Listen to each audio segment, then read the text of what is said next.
우리는 지난주에 이스라엘 백성들의 원망하는 소리를 들었습니다. 이스라엘 백성들이 왜 원망하였나요? 탐심 때문이었어요. 탐심. 구원받기 전 애굽에서의 삶이 더 좋았다라는 거예요. 애굽에서는 마음껏 고기도 먹고 생선도 먹고 야채도 먹었다라는 거예요. 그런데 이곳 광야에서는 오직 하찮은 만나밖에 먹을 것이 없다라고 이렇게 불평하였습니다. 그렇다면 그 결과는 어떻게 되었습니까? 하나님께서 이스라엘 백성들의 소원을 들어주셨어요. 그래서 정말 마음껏 고기를 먹을 수 있도록 한 달 동안이나 고기를 먹을 수 있도록 고기를 갖다 주셨다라는 거예요. 그런데 이스라엘 백성은 그 고기를 입에 머금고 씹기도 전에 하나님의 진노하심으로 인하여 다 죽음을 당했다라는 거예요. 결국 탐심의 결과는 죽음이었어요. 무엇을 알 수가 있었나요? 우리가 생각하는 것과는 달리 이스라엘 백성들이 가나안 땅에 들어갈 믿음의 실력이 없었다라는 거예요. 믿음의 실력. 왜 그랬을까요? 탐심의 문제가 해결되지 않았기 때문이에요. 그래서 그 탐심으로 인하여서 모세를 원망하였고 하나님을 원망하였고 그리고 하나님을 불신한 것입니다. 그래서 또 스스로를 괴롭고 고통스럽게 만든 거예요. 그 탐심 때문에. 결국 탐심과 같은 죄의 문제들이 해결되지 않는다면 가나안 땅에 들어갈 수 없다라는 사실을 우리는 알 수가 있었습니다. 이것이 하나님께서 이스라엘 백성들을 가나안 땅이 아니라 광야의 길로 들어가게 하신 이유였습니다. 죄의 문제들을 해결하게 하시고 또한 그러므로 가나안 땅에 들어갈 수 있는 믿음을 갖도록 해야 했기 때문입니다. 우리가 생각하는 것과 다르다라는 거예요. 나는 다 준비되었다라고 생각하는데 하나님은 그렇지 않다라는 거예요. 너희 안에 믿음이 없다라는 거예요. 탐심의 죄와 그리고 수많은 죄가 너희 안에 있다라는 거예요. 그것들이 해결돼야 된다는 것입니다. 그런데 오늘 본문의 말씀을 보니까 이 이스라엘 백성들만의 문제가 아니에요. 이스라엘의 그 지도자들 역시 문제가 있다라는 것을 볼 수가 있습니다. 1절 말씀 함께 읽겠습니다. 1절이에요. 모세가 구스 여자를 취하였더니 그 구스 여자를 취하였으므로 미리암과 아론이 모세를 비방하니라. 모세가 구스 여자를 취하였기 때문에 미리암과 아론이 모세를 비방하였다고 하십니다. 미리암과 아론이 누구일까요? 우리가 다 알죠? 모세의 누나와 형이에요. 누나와 형이 이스라엘의 지도자인 동생 모세를 비방했다라는 거예요. 그렇다면 왜 미리암과 아론이 모세를 비방하였는지 그 이유가 정당한 것인지 아닌지를 우리가 살펴봐야 할 것 같습니다. 모세가 취한 구스 여자는 누구이고 또 그것이 그렇게 비난할 만한 이유였는지를 우리가 살펴봐야 한다는 거예요. 구스는 히브리어 언어로 검다라는 의미예요. 일반적으로 그 당시 에디오피아를 의미했습니다. 따라서 이디오피아 여자를 모세가 취했다라는 거예요. 그렇다면 모세가 미디안 여인 시보라 위에 또 다른 이디오피아 여인을 첩으로 들였다라는 거예요. 아내가 있는데 또 다른 아내를 취했다면 정말로 잘못한 것 아닐까요? 비방할 만한 일이겠죠. 그런가요? 이에 대한 또 다른 해석들이 있어요. 미디안 여인 시보라가 중간에 죽었을 수 있다라는 거예요. 그래서 모세가 새로운 부인으로 구스 여인을 취했다라는 것입니다. 그러면 모세의 행동이 이해가 되죠. 그리고 또 다른 견해가 있어요. 구스 여인이 바로 미디안 여인 시보라였다라는 거예요. 왜냐하면 그 당시 구스 에디오피아는 미디안에 살았던 수단과 이집트를 포함하는 광범위한 지금의 이디오피아가 아니라는 거예요. 그렇게 광범위한 지역을 의미했다라는 거예요. 그리고 앞서 말씀드린 것처럼 구스는 검다라는 의미예요. 따라서 구스 여자는 검은색 피부를 가진 시보라를 의미했다라는 거예요. 이스라엘 백성들과는 확연히 다르죠. 피부가 검으니까. 그렇다면 미리암과 아론의 비방을 어떻게 그 미리암과 아론의 비방은 어떻게 언약 백성이 이방 여인과 결혼할 수가 있느냐라는 거예요. 그것도 모범을 보여줘야 할 지도자가 그럴 수가 있느냐라는 거예요. 그러나 앞서서 말씀드린 것처럼 정말로 구스 여인이 시보라였거나 또는 시보라가 죽은 후에 얻은 여자였다면 미리암과 아론의 비방은 크게 정당성이 없다라는 거예요. 왜냐하면 미디안 여인 시보라와의 결혼은 하나님의 섭리 가운데서 일어난 일이었기 때문입니다. 또한 이방인과의 결혼은 이스라엘 자손을 통해서 모든 열방이 구원받기를 바라는 하나님의 뜻이었다라는 거예요. 허다한 잡족이 이스라엘 백성과 함께 애굽에서 같이 나왔잖아요. 하나님은 모든 열방이 이스라엘 통해서 구원받기를 원한다라는 거예요. 그렇다면 미리암과 아론이 모세를 비방한 이 사건은 정당한 일일까요? 참 어렵죠. 어떻게 해석해야 할지. 성경은 구스 여인에 대해서 구체적인 설명을 해주지 않아요. 구스 여인이 십보라였는지 아니면 십보라가 죽은 후에 죄치를 얻은 것인지 또 그것도 아니면 십보라가 살아있었음에도 첩을 얻은 것인지 어떤 것도 말씀해 주시지 않는다라는 거예요. 그저 우리의 추측일 뿐이에요. 그렇다면 성경은 왜 미리암과 아론이 모세를 비방했던 그 자세한 이유들을 설명해 주시지 않을까요? 이게 궁금하지 않나요? 모세가 어떤 행동을 했을지라도 미리암과 아론이 했던 비방의 죄가 더 크기 때문이에요. 지금 모세의 행동이 중요하지 않다라는 거예요. 우리의 1차적인 관심사는 언제나 옳고 그름이에요. 이것이 우리의 본능이에요. 그래서 모세가 구체적으로 무엇을 잘못했는지 찾아내려고 애를 쓴다라는 거예요. 이것이 우리의 모습이에요. 그러나 성경은 모세의 행동에 대한 옳고 그름에 대해서는 전혀 관심이 없다라는 거예요. 우리랑 다르죠. 다만 다른 사람을 나의 옳고 그름으로 그 기준으로 판단하고 정죄하는 비방이 얼마나 큰 죄인지를 말씀하고 있을 뿐이라는 거예요. 비방이 큰 죄라는 거예요. 그렇다면 왜 비방이 그렇게 큰 죄일까요? 그 이유가 다음 구절에서 말씀해주고 있어요. 2절입니다. 2절. 그들이 이르되 여호와께서 모세와만 말씀하셨느냐? 우리와도 말씀하지 아니하셨느냐? 여호와께서 모세하고만 말씀하셨느냐? 우리와도 말씀하지 아니하셨느냐? 이것이 미리암과 아론이 모세를 비방하였던 본질적인 이유였어요. 교만이죠, 교만. 이스라엘 공동체 가운데 모세의 권력은 절대적이었어요. 거의 1인 독재 수준이에요. 모세가 하자는 대로 다 해야 합니다. 그 이유가 있었잖아요. 하나님께서 모든 것을 모세를 통해서 말씀하셨기 때문입니다. 결국 미리암과 아론의 주장은 모세뿐만 아니라 우리에게도 모세와 같은 권위가 있다라는 거예요. 하나님께서 모세뿐만 아니라 우리에게도 자신들에게도 말씀하신다라는 거예요. 그래서 우리에게도 권위가 있다라는 거예요. 그래서 자신들은 어디까지 나아가요? 모세의 잘못을 판단하고 비방할 수가 있다라는 거예요. 틀린 말은 아니죠. 결국 미리암과 아론이 모세를 비방하였던 근원적인 이유는 그 안에 감춰진 교만과 권력에 대한 탐심 때문이었습니다. 모세가 가진 그 권력과 그로 인해서 사람들로부터 받게 되는 그 존경과 인정을 나 자신들도 받고 누리고 싶었다라는 거예요. 이것이 미리암과 아론이 모세를 비방했던 본질적인 이유였다라는 거예요. 옳고 그름이 아니에요. 교만과 권력에 대한 탐심이었다라는 거예요. 그렇다면 우리가 누군가를 지금 비방하고 있다면 그 이유가 뭐예요? 교만하기 때문이라는 거예요. 우리가 누구를 지금 비방하고 있나요? 그러면 교만하기 때문이에요. 미리암과 아론의 주장은 사실 얼마나 합당한지 몰라요. 어떻게 본을 보여야 할 믿음의 공동체의 지도자가 이방 여자와 결혼할 수가 있습니까? 또는 어떻게 첩을 얻을 수가 있어요? 말도 안 되는 처사죠. 회개하고 돌이켜야 할 죄예요. 이처럼 미리암과 아론의 주장은 표면적으로만 놓고 본다면 아주 공의로운, 정의로운 행동처럼 보인다라는 거예요. 하나님의 말씀의 기준처럼 들려요. 그러나 문제는 그 마음의 동기가 교만에서 나왔다라는 거예요.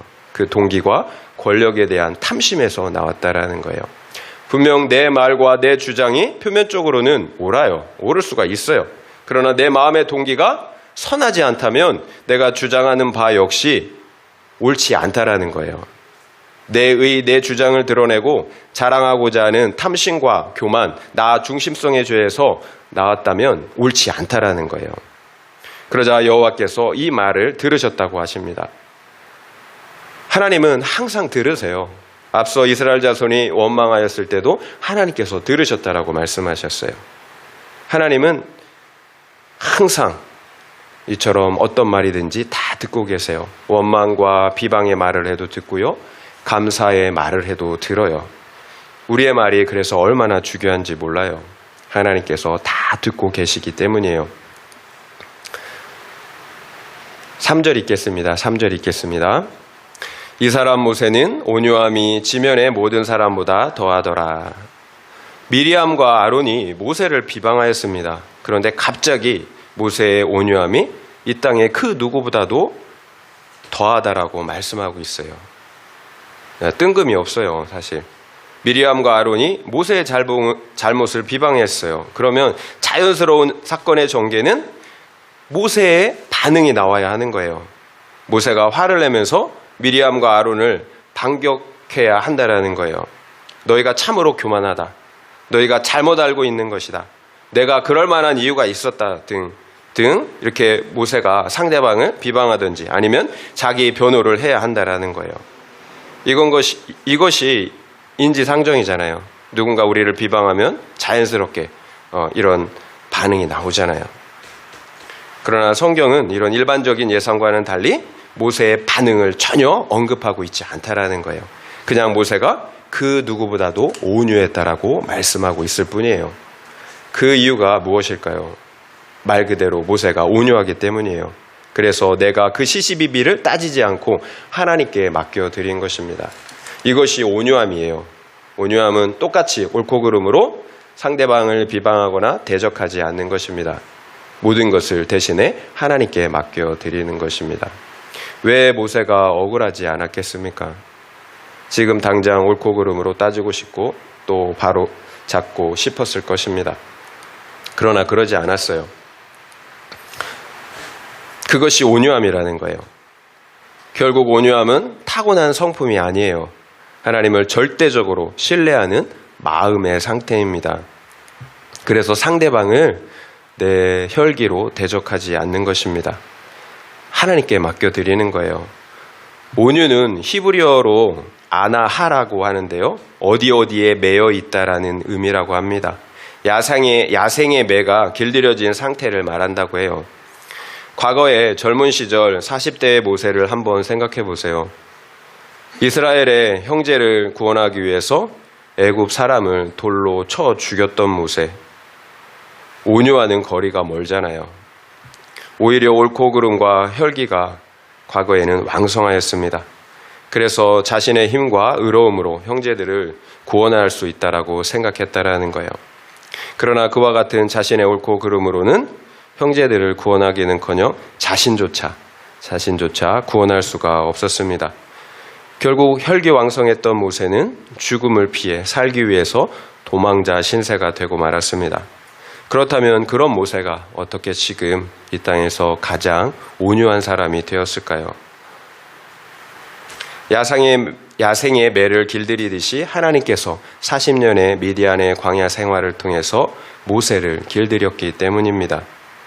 그래서 내 뜻대로 안 된 것이 유익한 겁니다. 실패와 고난이 유익한 거예요. 만약 실패가 없었다면, 그래서 광야의 생활이 없었다면 온유한 모세가 될 수가 있었겠습니까? 실패를 통해서 그리고 광야에서의 그 낮아짐을 통해서 이제는 나를 의지할 수 없다라는 분명한 주제 파악이 된 거예요. 그래서 철저하게 모든 것을 하나님께 맡길 수 있는 겸손한 모세가 된 것입니다. 여러분, 옳고 그름으로 따지고 싶지 않습니까? 정말 억울해서 미칠 것 같을 때가 많잖아요. 저도 그래요. 정말 억울해서 꼭 밝히고 싶을 때가 한두 번이 아니에요. 그러나 입을 다무는 것, 그래서 하나님께 맡겨드리는 것이 온유입니다. 정확하게 온유는 내가 죽고 예수로 사는 거예요. 내 성품으로 어떻게 온유할 수 있겠어요? 존재 자체가 변하는 거예요. 내가 죽고 예수로 사는 사람, 이런 사람이 온유한 사람입니다. 내 영광이 드러나는 것이 아니라 하나님의 영광이 드러나는 것을 기뻐하는 사람이에요. 여러분, 그러면 원통해서 미칠 것 같죠? 그렇지 않아요. 그런 사람의 마음은, 온유한 사람의 마음은 평안을 누려요. 적용 질문을 드리겠습니다. 나는 나를 비방하는 상대방과 옳고 그름으로 다투십니까? 아니면 하나님께 모든 문제를 맡겨드리십니까? 한번 생각해 보시기 바랍니다. 나는 나를 비방하는 상대방과 옳고 그름으로 다투십니까? 아니면 하나님께 모든 문제를 맡겨드리십니까? 한번 생각해 보시기 바랍니다. 모세처럼 온유하면, 그래서 자신의 그 옳고 그름을 하나님께 맡겨드리면 어떤 일이 일어날까요? 4절부터 10절까지 좀 길지만 함께 읽어보도록 하겠습니다. 4절부터 10절이에요. 여호와께서 갑자기 모세와 아론과 미리암에게 이르시되 너희 세 사람은 회막으로 나아오라 하시니 그 세 사람이 나아가매 여호와께서 구름 기둥 가운데로부터 강림하사 장막문에 서시고 아론과 미리암을 부르시는지라. 그 두 사람이 나아가매 이르시되 내 말을 들으라. 너희 중에 선지자가 있으면 나 여호와가 환상으로 나를 그에게 알리기도 하고 꿈으로 그와 말하기도 하거니와 내 종 모세와는 그렇지 아니하니 그는 내 온 집에 충성함이라.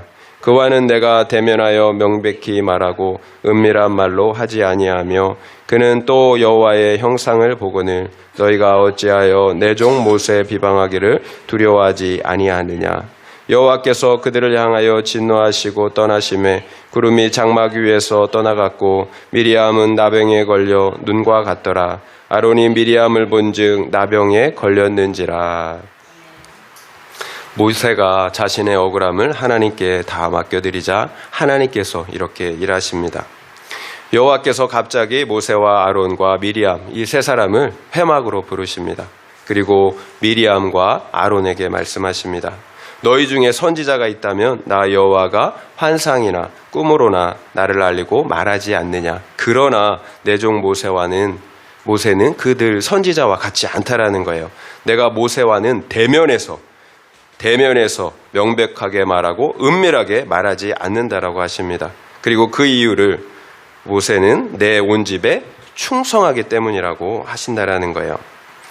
그리고 모세는 하나님의 형상을 보는데 너희가 어찌하여 모세의 비방하기를 두려워하지 않느냐고 말씀하십니다. 이처럼 하나님이 진노하시고 미리암과 아론을 떠나가십니다.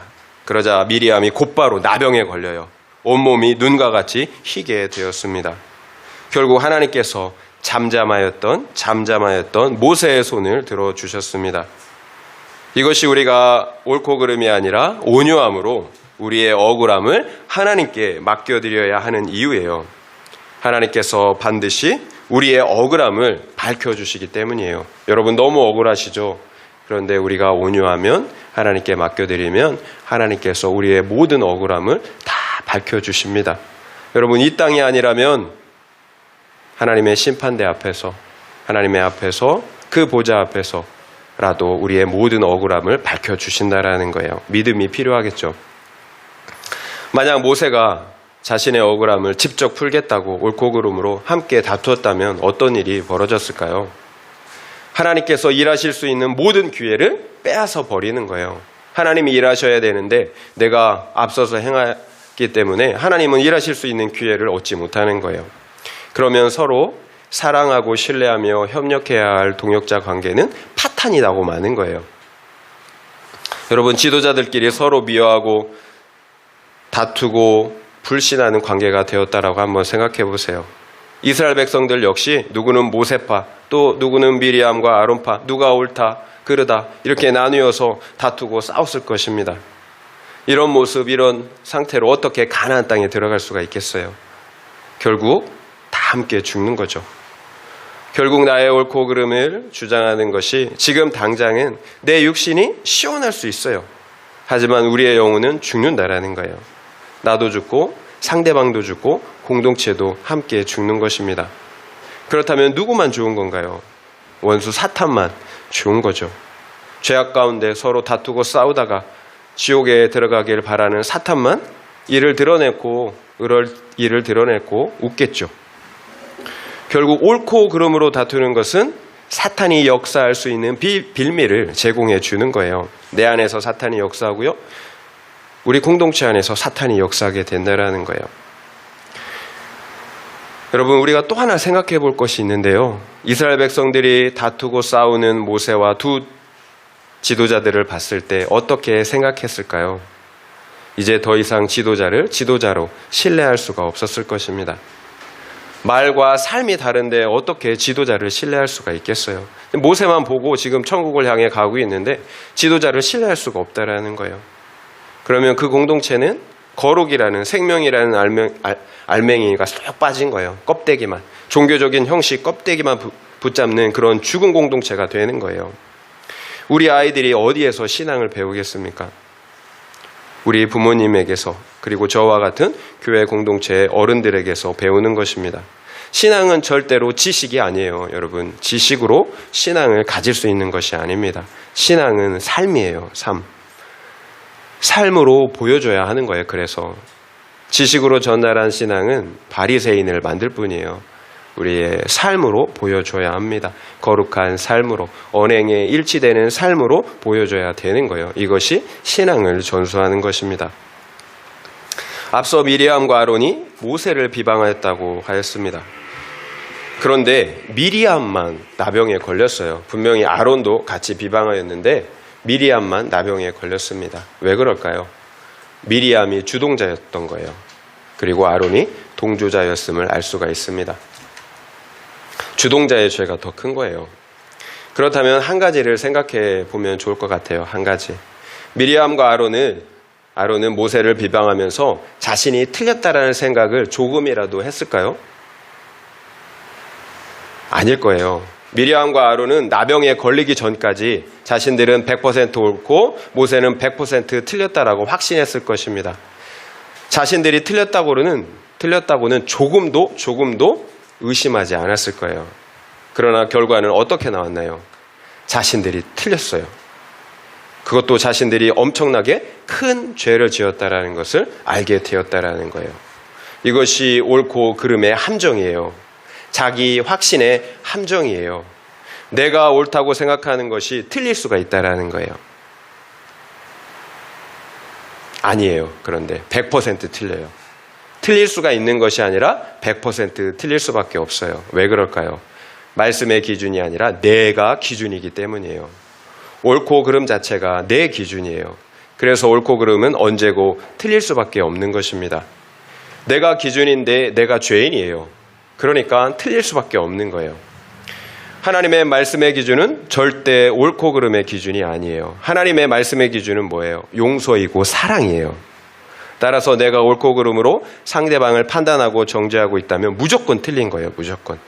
하나님의 말씀은 사랑과 용서이기 때문이에요. 여러분, 제가 옳고 그름으로 판단하지 말라는 말씀을 한다고 오해하시면 안 돼요. 판단하고 정죄하지 말라라는 말씀은 분별조차 하지 말라라는 말씀이 아니에요. 우리가 분별은 해야 돼요. 하지만 판단하고 정죄하면 안 된다라는 거예요. 그러면 분별과 옳고 그름의 판단과 정죄의 차이는 무엇일까요? 분별은 상대방에 대한 사랑과 긍휼의 마음을 잃지 않는 것입니다. 내 이웃을 내 몸처럼 사랑하라는 하나님의 말씀의 기준을 잃어버리지 않는 거예요. 따라서 분별은 모든 것을 상대방의 구원을 위한 관점으로 생각하고 행동하는 것입니다. 그러나 옳고 그름은 내 기준이에요. 이기적인 내 기준이에요. 그래서 상대방에 대한 긍휼과 사랑의 마음이 없어요. 어떻게 그럴 수가 있느냐? 상대방에 대한 긍휼이 없어요. 사랑이 없어요. 내 기준이에요.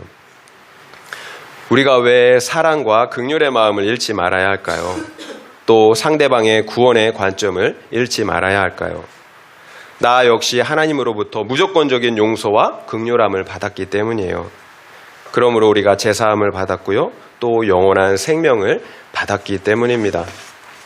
결국 내가 만약 무조건적인 용서와 사랑을 받았다면, 그래서 구원을 받았다면 나 역시도 상대방을 동일한 기준으로 용서하고 사랑할 수가 있어야 한다는 것입니다. 이것이 하나님이 우리에게 원하시는 모습이에요. 삶의 방식이라는 거예요. 하나님의 말씀의 핵심은 사랑하는 것이지 판단하고 정죄하는 것이 아닙니다. 하나님의 말씀의 핵심은 사랑이에요. 사랑. 판단과 정죄는 왕이신 하나님의 고유 영역이라는 거예요. 따라서 내가 판단하고 정죄하고 있다면 내가 하나님의 그 고유의 영역, 그 하나님의 자리를 우리가 찬탈하는 거예요. 그래서 교만의 죄라는 거예요. 결국 옳고 그름보다 더 중요한 것은 피차의 죄사함을 받고 구원에 이르는 것입니다. 우리의 상황을, 우리의 현실을 먼저 알고 이해해야 된다라는 거예요. 우리 모두는 아직 구원받지 못했어요. 피차 물고 먹으면 멸망할까 조심하라고 그래서 성경은 말씀하고 있는 것입니다. 옳고 그름보다 더 중요한 것은 피차의 죄사함을 받고 구원에 이르는 것입니다. 함께 거룩과 구원을 이루어가는 것입니다. 그래서 판단이 아니라 분별을 해야 된다는 거예요. 분별은 사람들 앞에서 상대방의 죄를 드러내는 것이 아니라 온유한 태도로, 사랑의 태도로 상대방이 돌이킬 수 있도록 권면하는 것입니다. 상대방이 만약에 완고해서 듣지 않는다면 우리가 기다려줘야 합니다. 내가 너의 문제를 정확하게 안다고 열심을 다해서 설명해 줘봐야, 반복해봐야 고칠 수가 없어요. 관계만 나빠집니다. 더 중요한 것은 내가 변하는 거예요. 그리고 긍휼한 마음으로 상대방의 구원을 위해서 기도하는 것입니다. 그러므로 하나님께 맡겨드리는 거예요. 이것이 모세가 보여준 겸손한 태도였어요. 그러면 하나님께서 일하시잖아요. 온유는 하나님께 맡겨드리는 거예요. 내가 옳고 그름으로 판단 정죄하는 것이 아니에요. 그러면 하나님이 우리의 구원을 이루신다라는 거예요. 결국 나의 태도가 긍휼과 사랑이라면, 그리고 그 목적이 영혼 구원이라면 분별이에요. 분별. 그러나 나의 태도가 미움, 분노라면, 그리고 목적이 단지 상대방의 행동이 변하는 것이라면, 바뀌는 것이라면 옳고 그름이라는 거예요.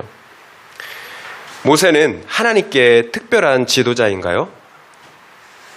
그렇죠. 모세는 하나님께 특별한 지도자였어요. 그렇다면 그 사람 자체가 특별한 걸까요? 그건 아니에요. 모세 역시 흠이 있고 부족한 인간이었습니다. 다만 모세가 특별한 이유는 하나님께서 세우신 질서였기 때문이라는 거예요. 결국 모든 사람들에 대한 비방 자체가 죄이지만 특별히 하나님께서 세우신 질서에 대한 비방은 더욱 심각한 죄라는 사실을 알 수가 있다는 거예요. 왜 그래요? 그 질서를 하나님께서 세우셨기 때문이에요. 따라서 질서를 무시하는 것은 그 질서를 세우신 하나님을 무시하고 인정하지 않는 행위라는 거예요. 왜 남편이, 또 부모님이, 또 영적 리더가 인정이 되지 않을까요? 내 생각에는 그 질서들이 부족해 보이기 때문이에요. 내가 더 옳고 내가 더 옳다라고 생각하기 때문이에요. 특별히 가까이에서 살을 부딪히며 살고 있는 배우자와 가족들은 더욱 그렇습니다. 왜냐하면 속속들이 다 알거든요. 부족한 게 다 보이거든요. 그러면 무시가 되는 거예요. 누나인 미리암과 형 아론이 코 올리게 때부터 봤던 모세를 볼 때 얼마나 우습게 보였겠어요. 그런데 이스라엘의 지도자라고 그 명령을 따라야 한다는 거예요. 인정하고 싶지가 않은 거예요. 여러분, 완전한 인간이 어디 있겠어요? 옆에서 보면 보이는 게 다 흠이에요. 그 사람을 존중한다라는 것, 게다가 순종한다라는 것이 쉽겠습니까? 그런데 그 이유를 뭐라고 말씀하십니까? 교만하기 때문이라는 거예요. 다른 이유가 아니에요. 교만하기 때문에 질서 순종이 안 된다는 것입니다. 무시가 되는 거예요. 여러분, 그래서 억울하시잖아요. 그러나 더 중요한 것은 내 죄를 보는 것입니다. 그래서 나의 거룩과 구원을 이루는 것입니다. 교만 가운데 죽어서는 안 된다라는 거예요. 하나님이 우리에게 원하시는 것은 죄의 문제를 해결하는 것이지 옳고 그름을 가려내는 것이 아니에요. 10절을 보면 구름이 장막 위에서 떠나갔고 미리암은 나병에 걸려 눈과 같다라고 말씀하세요. 이것이 내 옳고 그름 비방의 결과예요. 하나님이 떠나가세요. 그리고 영적 무감각인 나병에 걸리게 됩니다. 혹시 하나님의 임재하심, 그 따뜻함과 사랑을 느낄 수가 없나요? 그리고 죄에 대해서 무감각하십니까? 죄를 지어도 어떤 문제의식도 느낄 수가 없습니까? 그렇다면 내가 누군가를 옳고 그름으로 판단하고 비방하고 정죄한 결과일 수가 있다라는 거예요. 하나님께서 함께 하시지 않는다라는 거예요. 결국 다른 누가 아니라 나를 위해서 그러는 거예요. 옳고 그름의 판단을 멈춰야 합니다. 원망과 정죄하는 말을 멈추셔야 하는 거예요. 그래야 하나님께서 함께 하시는 생명의 은혜를 누릴 수가 있기 때문이에요. 나를 위해서 멈춰야 하는 것입니다. 적용 질문 드리겠습니다. 나는 상대방의 구원을 위한 분별을 하십니까? 아니면 상대방이 바뀌길 바라는 옳고 그름의 판단을 하십니까? 상대방에 대한 나의 마음은 긍휼과 사랑입니까? 아니면 미움과 분노입니까? 상대방을 위하여 기도하고 있습니까? 아니면 원망만 하고 계십니까? 한번 생각해 보시기 바랍니다. 나는 상대방의 구원을 위한 분별을 하십니까? 아니면 상대방이 바뀌길 바라는 옳고 그름의 판단을 하십니까? 상대방에 대한 나의 마음은 긍휼과 사랑입니까? 아니면 미움과 분노입니까? 상대방을 위하여 기도하고 있습니까? 아니면 원망만 하고 계십니까? 한번 생각해 보시기 바랍니다. 11절부터 14절까지 말씀을 함께 읽겠습니다. 11절부터 14절이에요.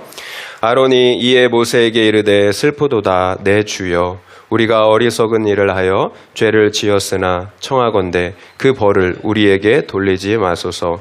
그가 살이 반이나 썩어 모태로부터 죽어서 나온 자 같이 되지 않게 하소서. 모세가 여호와께 부르짖어 이르되 하나님이여 원하건대 그를 고쳐 주옵소서. 여호와께서 모세에게 이르시되 그의 아버지가 그의 얼굴에 침을 뱉을지라도 그가 이레 동안 부끄러워하지 않겠느냐.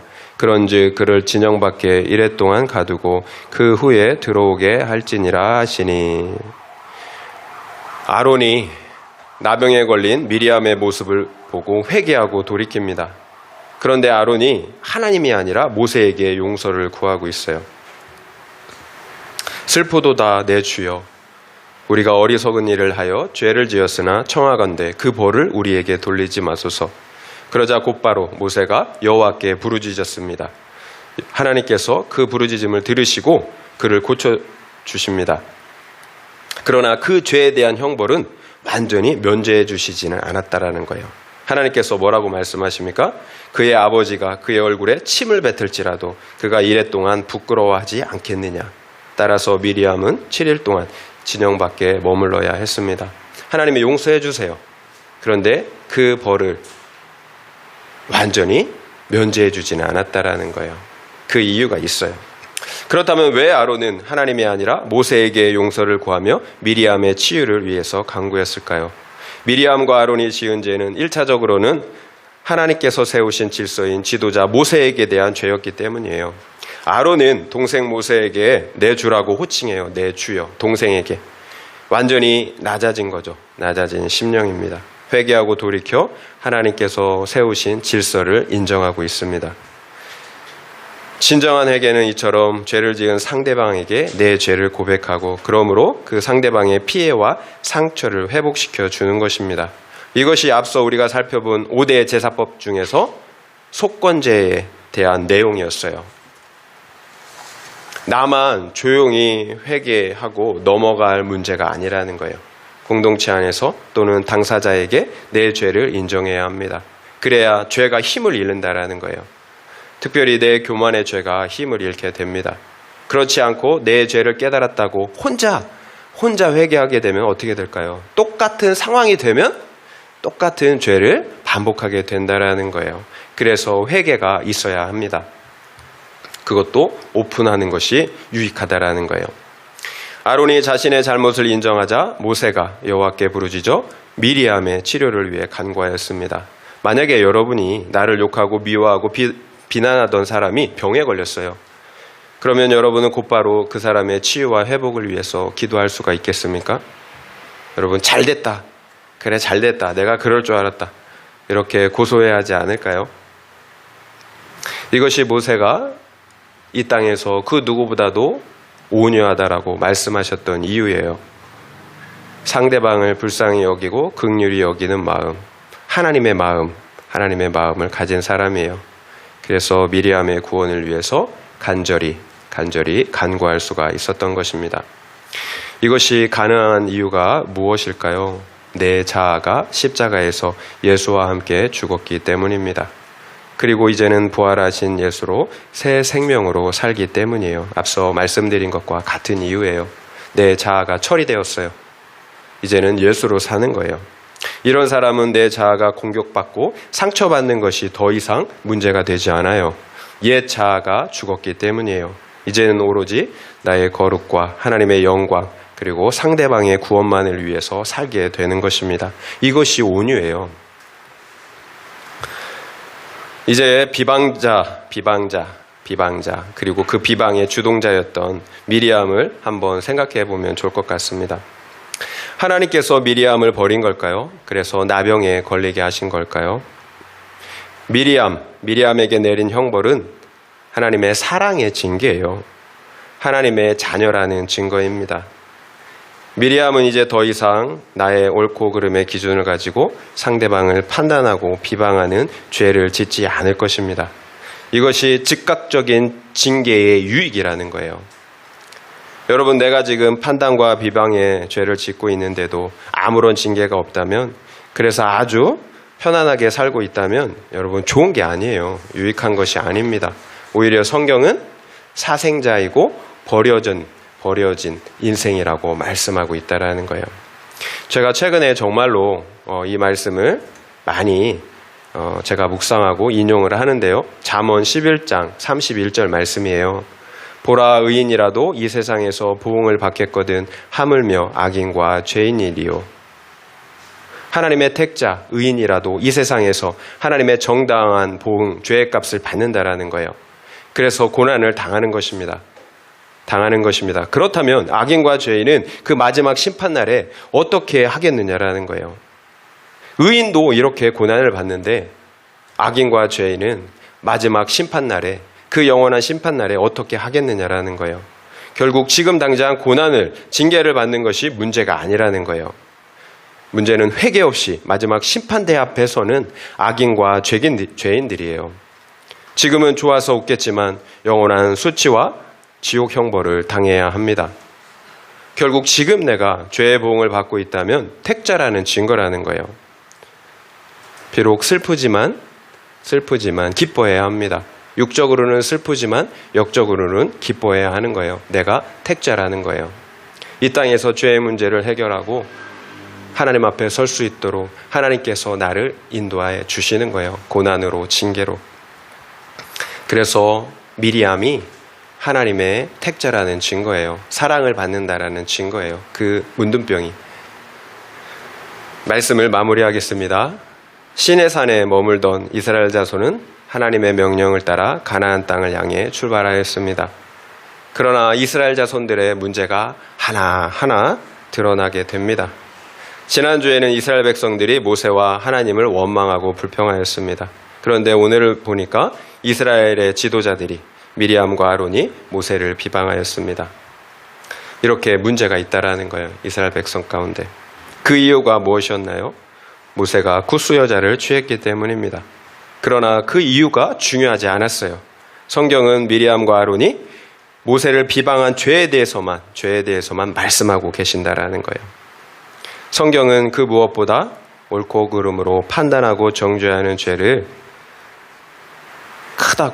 그 죄를 크다라고 말씀하고 있다라는 거예요. 그렇다면 미리암과 아론이 옳고 그름으로 모세를 비방하였던 본질적인 이유가 무엇이었나요? 하나님이 모세하고만 말씀하느냐? 이거예요. 우리하고도 말씀한다라는 거예요. 교만 때문이었어요. 그래서 내 기준, 내 옳고 그름으로 판단하고 정죄하였던 것입니다. 그러니까 우리가 만약에 옳고 그름으로 누군가를 판단하고 정죄하고 비방하기를 좋아한다면 교만하기 때문이라는 거예요. 여러분, 정당한 이유가 있는 것이 아닙니다.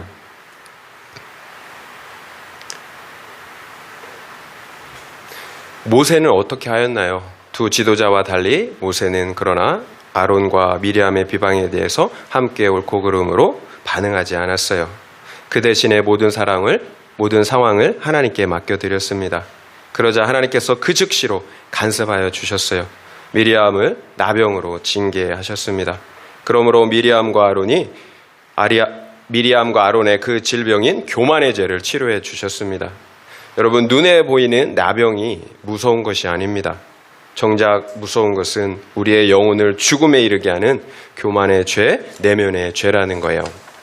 하나님은 즉각적인 징계를 통해 그 죽음에 이르는 죄의 질병을 치유해 주셨습니다. 그리고 동시에 모세의 권위를 지켜주셨습니다. 결국 온유한 모세의 분별로 인하여 이스라엘 공동체는 더욱 거룩해질 수가 있었다는 것입니다. 그렇다면 우리는 이제 어떤 교훈을 받아야 할까요? 나의 옳고 그름, 판단과 정죄로는 나도 우리 공동체도 결코 거룩과 구원을 이룰 수가 없다는 것입니다. 오직 구속사의 기준을 가지고 분별할 때만 우리의 거룩과 구원을 이룰 수가 있다는 것입니다. 분별해야 되겠죠. 우리가 판단이 아니라, 옳고 그름의 판단이 아니라 분별해야 합니다. 그렇다면 어떻게 분별해야 했습니까? 분별은 사랑의 기준을 잃지 않는 것입니다. 사랑하는 거예요. 긍휼의 마음을 잃지 않는 것입니다. 그리고 상대방의 영혼 구원에 대한 관점을 놓치지 않는 거예요. 옳고 그름이 아니라 영혼 구원의 관점으로 바라보는 것입니다. 그래서 판단과 정죄가 아니라 상대방을 위해서 기도하는 것입니다. 이것이 분별이에요.